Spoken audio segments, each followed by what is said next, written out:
Strožji nadzor nad bolniškimi odsotnostmi z režimom gibanja, ki vam ga bo predpisal zdravnik, torej ali morate povsem mirovati oziroma se obvezno rekreirati, bo po novem seznanjen tudi delodajalec. Interventni zakon, ki ga je danes sprejela vlada, določa tudi možnost odvzema nadomestila v primeru kršitve bolniškega staleža. Slovenija se z deležem izgubljenih dni uvršča v vrh evropskih držav.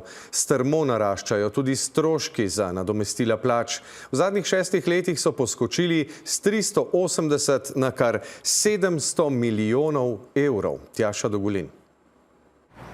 Kaj delavec sme med bolniško in česa ne, postaje z interventnim zakonom črno na belem za vse. Ureja določitev režima gibanja, s katerim bosta seznanjena tako zavarovanec, se pravi tako pacient, kot tudi delodajalec. V Zvezi svobodnih sindikatov temu ne nasprotujejo. Včasih so bile pri tem težave, ker zdravnik tega zaradi osebnih podatkov ni želel podati. Je pa res, da zdravnik oziroma tudi ta navodila ne bodo vsebovala diagnoz, kar je osebni podatek, ne vsebovala bodo samo navodila ravnanja. Pomembno je, da so ta navodila pisna. Spremembo pozdravljajo tudi delodajalci. Pravilno, da se pač režim, ki ga ima bolnik oziroma oseba, pove tudi delodajalcu, ker lahko na ta način tudi potem bolj planira, ve, kaj ga čaka, kako ga čaka. Oseba pa se mora zavedati svoje odgovornosti, to je, da naj naredi vse, kar je v njegovi moči, da se čim prej pozdravi. Če bo delavec kršil bolniško, pa bo lahko ob nadomestilo. Kar seveda krepi odgovornost zavarovancev pri uveljavljanju pravice do nadomestila plače. Na naše vztrajanje tudi to dvostopenjsko sedaj urejeno, da se pravi, ob prvi kršitvi ne bo nadomestilo odvzeto.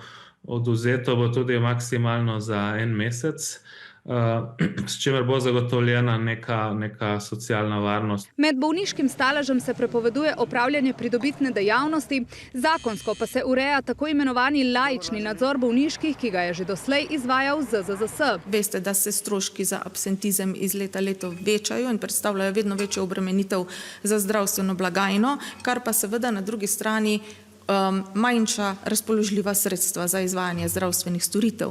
Kaj želimo s tem doseči? Z vsemi temi ukrepi želimo doseči, da se preprečijo zlorabe. Slovenci si ne zaslužimo biti toliko na bolniškem, bom tako rekel. Sindikalna in delodajalska stran pa sicer opominjata, da absentizma ne gre naslavljati samo ob predpostavki, da se dogajajo zlorabe. Bi po mojem mnenju morali začeti ta problem obravnavati tam, kjer se začne, se pravi pri odrejanju, ali so vse bolniške odrejene strokovno, ali je delavec prej pregledan, ali zdravnik sploh ve, kakšno delo delavec opravlja. Slovenija je edina država v EU brez omejitve trajanja bolniškega staleža. Več kot 10 tisoč oseb je na bolniški več kot 1 leto, več kot 1500 ljudi pa več kot 3 leta.